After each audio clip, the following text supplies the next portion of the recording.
Good morning, everybody, and welcome to your home learning activities for today. I hope you all had a fantastic weekend. So let's get back to it.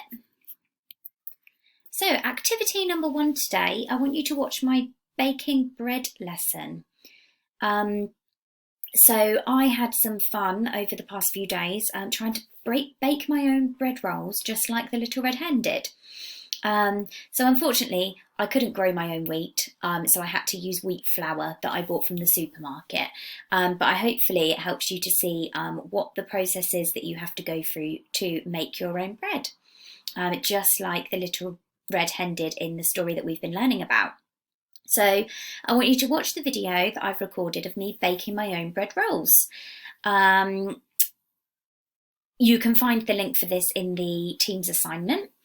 I want you to listen carefully to all of the different things I do to bake the bread, okay? So you need to have your best listening ears switched on because you're going to need to know in order to answer the questions. So once you have watched the video, I want you to answer these questions. So number 1, can you name 3 ingredients I use to make the rolls? Number 2, can you remember some of the words I used to describe how the dough felt? So we've been learning all about textures, so I talk quite a lot about how it feels at the different stages. So see if you can remember some of the words that I use. Number 3, what happened to the dough when I left it near the radiator? So see if you can remember what happens to it. Number 4, how many bread rolls did I make? And number 5, what shape were my bread rolls when they had baked? So you'll be able to get all of the answers to these questions from the video, so watch it very carefully and listen well, and you should be able to answer them all. So activity number 2, as you learnt in the story of the Little Red Hen, she used a windmill.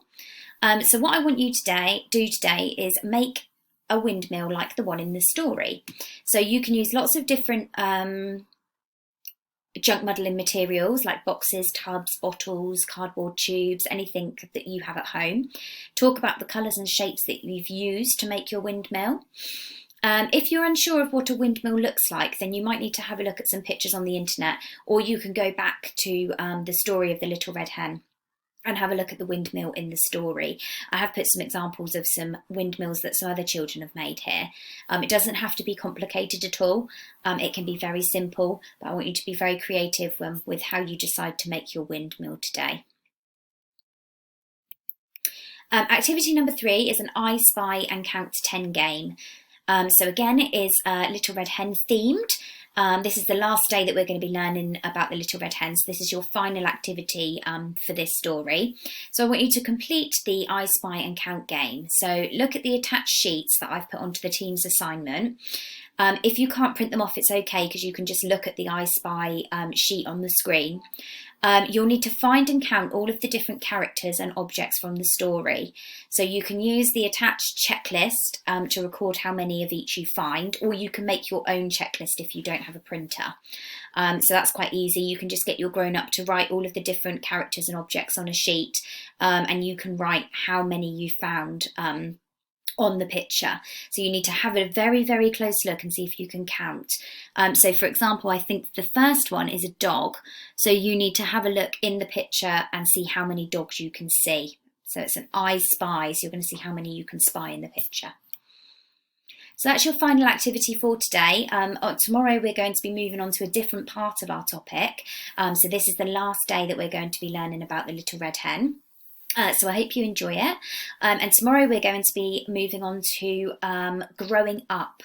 So the changes that we can see in our bodies as we grow up. So that's exciting, moving on to something new. So I hope you enjoy your activities today, and I look forward to seeing what you all get up to. So have a great day, and I'll see you tomorrow. Bye-bye.